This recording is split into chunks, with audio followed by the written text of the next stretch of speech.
día de hoy. El día de hoy, evidentemente, tengo el tema de código ACV por tomografía computarizada. El objetivo central es resaltar el rol del tecnólogo en imágenes diagnósticas, en su diagnóstico y en la atención en la emergencia de ACV, no solamente destacando sus habilidades, sino también su experiencia y su responsabilidad en la obtención de una imagen, en la toma de decisiones médicas, en la mejora de resultados y en la calidad de la prestación de un servicio. Bueno, inicialmente debemos conocer que el ACV también es conocido como accidente cerebrovascular, infarto cerebral, derrame cerebral, trombosis cerebral, stroke, ictus, ataque cerebrovascular. Es importante reconocer que tenemos dos clases de ACV, ACV hemorrágico, que es caracterizado por un derrame cerebral o una ruptura de un vaso sanguíneo dentro del parénquima cerebral, haciendo así una acumulación hemática y se puede presentar sea parenquimatoso o subaranoideo. Este puede ser súbito e intenso y su incidencia estadística es menor con respecto al ACV isquémico, el cual es un infarto cerebral o una oclusión de un vaso sanguíneo que minimiza el flujo hacia el parénquima cerebral. Esto puede ser una progresión en horas y su incidencia es mayor respecto al hemorrágico. Bueno, con respecto a las densidades, diferentes densidades que nosotros reconocemos en la tomografía computarizada, estas van a depender mucho de los diferentes números atómicos que se le asigna a cada estructura que compone el parénquima cerebral, ¿sí? Y aparte de eso también de diferente absorción de los rayos X. Por tanto, el ACV hemorrágico, por la acumulación hemática que hay en el parénquima cerebral, se va a ver de una forma hiperdensa, y con respecto a la parte isquémica, por una hipoperfusión, se va a ver una zona hipodensa, ¿sí? Esto es respecto a el coeficiente de atenuación. Con respecto, es importante tener clara la anatomía, tener clara que tenemos una circulación arterial compuesta por un sistema anterior o carotidio y un posterior o vertebrobasilar, que en la parte base del cráneo se anastomosan formando así el polígono de Willis. También tenemos una circulación venosa que está compuesta desde un sistema profundo, un sistema superficial y un sistema dural, que todo esto es drenado a través del sistema yugular. Es imprescindible saber que el ACV es una primera causa de discapacidad grave, la segunda causa de muerte, y 6 millones cada día fallecen a causa de un ictus a nivel mundial. Tenemos que en Colombia es la segunda causa de muerte, con 12% representado en el ACV hemorrágico versus el 88% representado en el ACV isquémico. En su mayoría, mayor al 16%, son afectados entre 19 años hasta los 49 años, afectando así mayormente a las mujeres con respecto a los hombres. Hay unos factores de riesgo, tanto modificables como no modificables, y entre estos tenemos lo que es la fibrilación auricular, la diabetes mellitus tipo 2, los problemas cardíacos, los malos hábitos tanto de alcoholismo como de fumar, contaminación al aire, malos hábitos de alimentos, la falta de ejercicio, y también entre a mayor edad, pues mayor propensos a que puedan ocurrirles un ACV. Por tanto, ¿cómo identificamos la presencia de ACV? Cara torcida, visión rara, debilidad de alguno de los miembros superiores e inferiores, raro al hablar, por favor, corre inmediatamente. Es imprescindible también saber que esta afección está muy condicionada al tiempo, ¿sí? Por tanto, 1.9 millones de células cerebrales mueren cada minuto en un ACV. Como podemos ver, esta afección progresa en el tiempo, así volviéndose un problema de salud pública. Entonces, ¿qué pasa cuando sospechamos que un paciente tiene un ACV? Primero es preguntarnos si es afectada la circulación anterior o posterior. Dependiendo de esto, si definimos que es la anterior, es importantísimo definir el tiempo del evento. Si el evento es menor a 4.5 horas, se deberá hacer un TC simple con un angio-TC. Si el tiempo está entre los 4.5 horas y menor a 6 horas, el protocolo sería TC simple perfusión con angio-TC. Si el tiempo del evento es desconocido y tenemos no disponemos, perdón, de resonancia, nuevamente pues se cuenta con la disponibilidad del tomógrafo y hacer unas adquisiciones simples, una perfusión de un angio-TC, pero en caso de sí contar con la disponibilidad del resonador, se hace el protocolo ACB. En caso de que si tengamos una circulación posterior, pues definitivamente y tenemos la disponibilidad del resonador, hacer secuencia normal. Si continúa con la sospecha clínica, se deberá hacer controles de 6 horas, sea resonancia o sea a través de tomografía computarizada, y en caso de que no se sospeche todavía que continúe la sospecha clínica, se finaliza. Entonces, ¿qué pasa con el código ACB? ¿Sí? Este código de ACB debe ser diligente, exhaustivo y perentorio. ¿Sí? ¿Qué es código ACB? Es un sistema de priorización que busca diagnosticar y dar tratamiento a aquellos pacientes con sospecha de ACB en tiempo de ventana, con el objetivo de poder administrar terapias de reperfusión. Y entonces, nuestro protocolo de ACB está conformado por un TC cerebral simple, el que nos va a llevar a evaluar el parenquima cerebral, una neuroperfusión, TC, que nos va a llevar a evaluar la perfusión como la penumbra, y un angio-TC de tronco supraórtico e intracraneal que nos va a llevar a evaluar los PAIs o los grandes vasos. Las generales que se tienen que tener en cuenta antes del código ACB es paciente correcto, retirar objetos metálicos, posición de cúbito supino y ubicar en el isocentro y contar con accesorios propios del equipo para inmovilizar el paciente y velar por la simetría anatómica. Entonces, ¿cuál es el objetivo central de la TC cerebral simple? Es evaluar el parenquima cerebral para definir si tenemos un ACV isquémico o un ACV hemorrágico. De aquí parte nuestro protocolo, los localizadores AP y lateral, la ubicación en el plano sagital, tener en cuenta la línea interpupilar, una línea auricular en el localizador lateral, la línea orbitomeatal o la línea infraorbitomeatal. Una dirección de la adquisición debe ser caudocraneal. Bueno, aquí traemos unos criterios modificables por el operador, ¿sí? Que dependiendo del rol de cada uno pueden ajustarlos y así optimizar no solamente la resolución espacial, sino también la resolución de contraste. Recordar que se debe hacer la adquisición de base de cráneo extravertebral cerebral, caudocraneal, y importante el ajuste de la amplitud de la ventana, así podemos optimizar la susceptibilidad de algunos signos tomográficos. Bueno, los signos demográficos básicos indirectos están relacionados con la oclusión arterial, sea del signo de la cuerda hiperdensa o hipodensa, y tenemos los signos directos que están relacionados con las alteraciones en el parenquima cerebral, que su común denominador está en la pérdida de diferenciación de sustancia gris y blanca, un edema citotóxico que se va a ver de una forma hipodensa. Y finalmente se evaluará esto con una escala de Aspect o Albert Stroke Program Early CT Score, que es un sistema estandarizado de interpretación de TC cerebral para el ictus isquémicos de la circulación anterior, que fue desarrollado en Canadá por un grupo de neuroradiólogos. ¿Sí? ¿Esto en qué se basa? En hacer 2 cortes estratégicos a nivel de los ganglios basales para así poder evaluar la circulación tanto anterior como medial. De generalidades para tener en cuenta durante el código ACB, tenemos que tener en cuenta la canalización del miembro superior derecho, un acceso venoso inside número 18, un uso de inyector de doble cabezal para velar por el caudal, velar por si el paciente se nos está moviendo y hablar con el grupo interdisciplinar para qué posibilidad hay de garantizar la toma del estudio, dado de que una de las desventajas de la perfusión es el movimiento.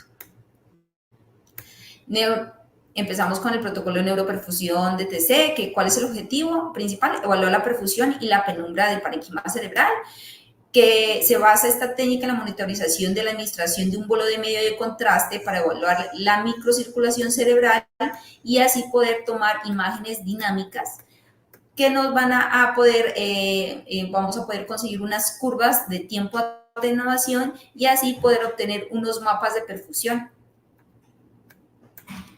El protocolo de adquisición se basa en localizadores API lateral, un campo de visión primordial que es de vasos arteriales y venosos cerebrales, una dirección de la adquisición que se debe hacer cine volumétrica y una duración de la perfusión que bajo guías internacionales se va a dar de entre 45 segundos y 70 segundos. Algo crucial aquí y es la cobertura cerebral, ¿sí? Que eso va a depender mucho de la configuración de nuestro equipo, ¿sí? En equipos donde contamos con detectores menores a 128, su cobertura usualmente es de 4 centímetros, ¿sí? Pero resulta de que eso es muy limitado para abordar la extensión de la afección, de la afección del ACV. Por tanto, sí se puede hablar con las casas matrices para que se pueda implementar el tooling table, el cual es como la alternación de movimiento de la mesa para que nos pueda dar así una amplitud de 8 centímetros y podamos abarcar más el área del parénquima cerebral. Con respecto a equipos con detectores mayores a 128, tenemos el beneficio de hacer una cobertura total de parénquima cerebral de 16 centímetros. En cuanto a los parámetros o criterios modificables por el operador, son primordiales en cuanto a la resolución espacial y de contraste y tener en cuenta pues cuál es nuestro campo de estudio. Entonces aquí tenemos unos parámetros de contraste donde vamos a evaluar la circulación arterial, el intercambio y la circulación venosa. Aquí lo podemos ver en la presente imagen. Primordial aquí usar bomba de inyección de doble cabezal para velar por un caudal bueno, y en Fundación aquí en la clínica se ha desarrollado un anagrama llamado MULTA, ¿sí? Con el que velamos o mitigamos los errores de adquisición de la imagen, que se basa en movimiento, que vamos a evaluar voluntarios e involuntarios, umbrales, que es el cálculo de la discrepancia de estos valores, la localización, que puede darse por la función de entrada arterial y función de salida venosa, el tiempo que está dado por la curva de tenación tisular, y los artefactos que pueden ser basados en la física, en el escáner o son muy dependientes también del paciente.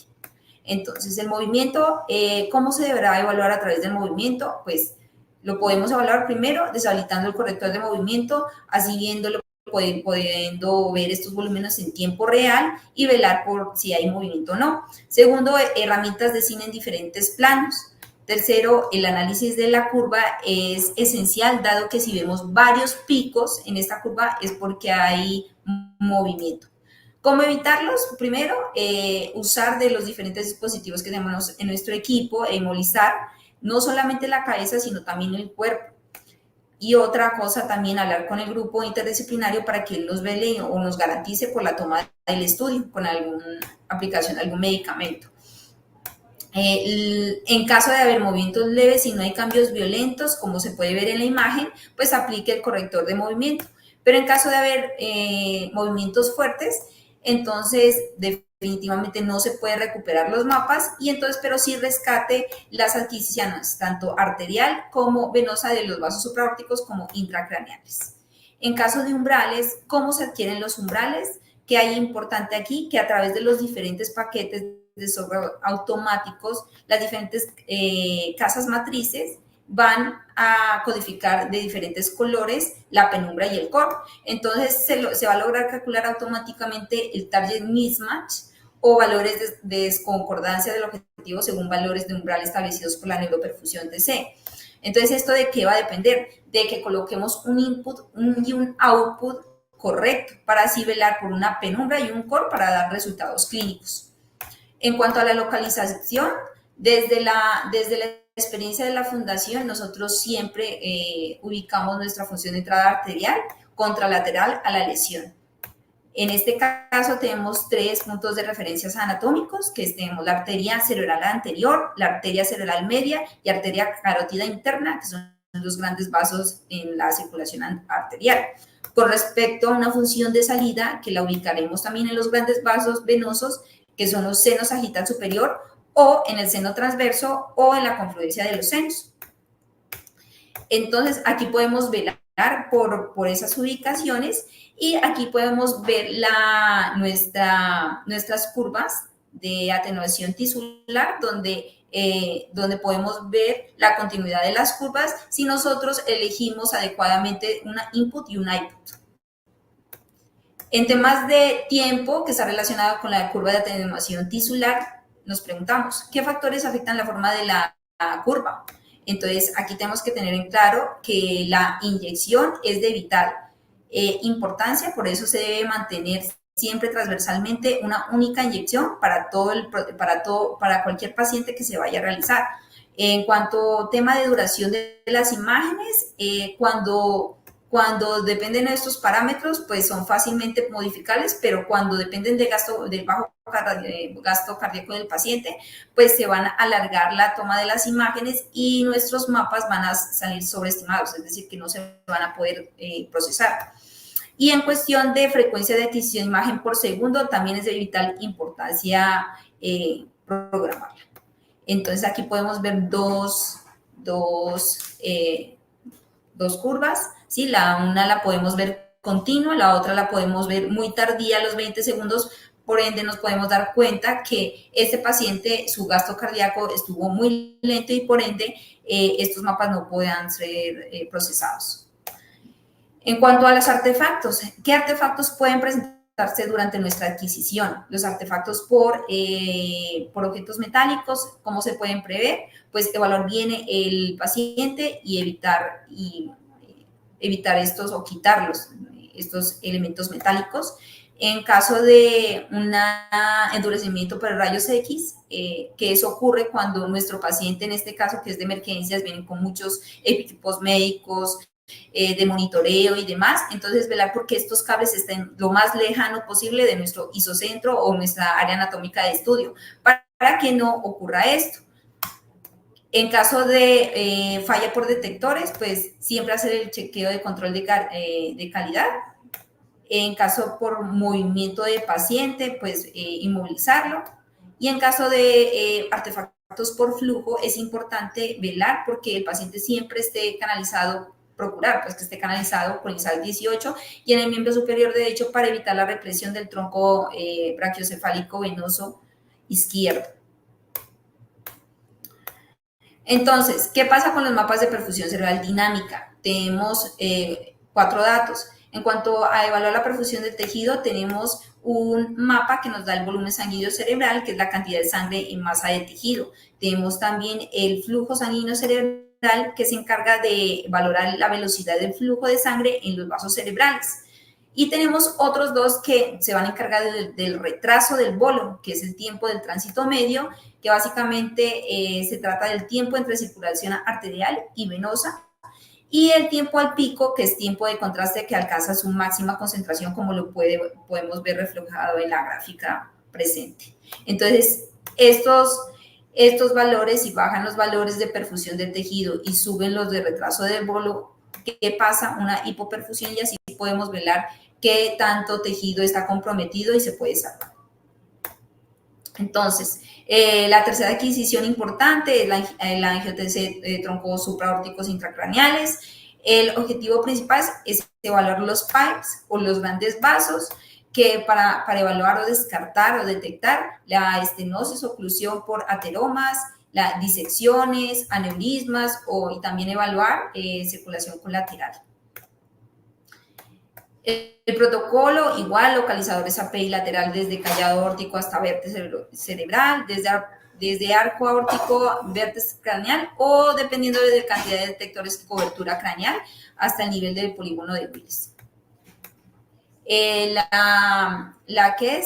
debe hacer caudocraneal, la dirección y adquisiciones, siempre rescatar fase arterial y fase venosa. Unos criterios de modificables por el operador, tenerlo en cuenta, hacer un corte de referencia a nivel de carina o del callado aórtico, y unos parámetros de contraste que son claves que se debe censar en la aorta ascendente, como lo podemos ver aquí, las adquisiciones que tenemos en coronal y sagital. Unas por reconstrucciones que nos pueden velar por maximizar su anatomía, y la multiplanar, la MIP y la sustracción digital. Después del código ACB, se debe velar porque el envío de estudio simple, que es el primero que se toma, enviarlo a la estación. Cada vez que a medida que vayamos haciendo cada adquisición, enviarlas. Ejecución de todo el protocolo, velar por la ejecución del protocolo, el procesamiento de mapas de perfusión, verificar envío completo y, no menos importante, comunicación y sinergia con el equipo interdisciplinar.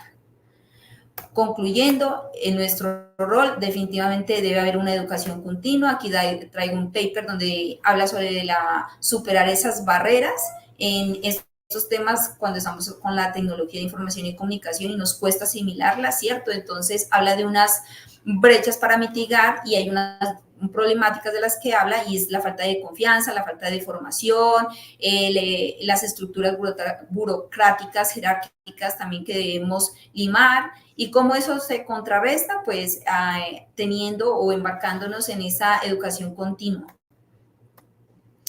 Según la preparación del equipo, traigo un paper donde nos habla de la importancia de gestionar el flujo de los pacientes y eso se hace a través de ¿qué? A través de primero, transversalmente, manejar siempre un código ACB transversal para todos los pacientes con parámetros específicos y así también implementando un sistema de alerta para que todo un equipo responda a esta afección, ¿cierto? Con respecto a la adquisición del procedimiento del estudio, traigo un paper donde concluye diciendo de que no solamente es importante el manejo de parámetros técnicos y de contraste, sino que también de conocimiento de anatomía, de factores de riesgo, para poder ejecutar así un protocolo de manera perentoria, diligente, que nos pueda dar resultados clínicos. Con respecto a la colaboración del equipo, crucial la comunicación efectiva, dado que si se crea una organización donde su misión sea los objetivos y estrategias encaminados a una comunicación efectiva, tendrá un gran impacto no solamente en los procesos asistenciales, sino también en la calidad del servicio y en la seguridad del paciente. Y en cuanto a la seguridad del paciente, nuestra responsabilidad no solamente es la seguridad radiológica, sino también, como nos dice la Organización Internacional Atómica de Energía, es velar por la concientización, que implica una educación no solamente al personal de salud involucrado, sino a otro tipo de personal, y al público. También con el uso de guías internacionales que nos ayudan a reducir la repetición de adquisiciones y también finalmente contar con una auditoría, ¿sí?, constante para velar por los objetivos de este programa y para estar en una mejora continua. Entonces, nuestro rol en sinergia con el grupo interdisciplinar, ¿en qué va a impactar? En la parte clínica, para dar una precisión diagnóstica, en una eficiencia y gestión para gestionar no solamente un equipo, sino la disponibilidad del personal, un impacto de formación, porque así podemos velar por formar otros tecnólogos, un impacto en la investigación médica, porque nosotros estamos adquiriendo datos que no solamente son materia de investigación, sino también se usan como para toma de decisiones. Un impacto en la economía, porque a largo plazo bajamos costos y damos buena respuesta a estas afecciones, este tipo de patologías. Y no menos importante, un impacto en la calidad de vida, porque no solamente estamos impactando en la rehabilitación y recuperación de un paciente, sino en la inserción de ese paciente a su núcleo familiar. Les traigo esta frase: la vida no se trata de encontrarte a ti mismo, sino de crearte a ti mismo. Muchísimas gracias a todos los asistentes.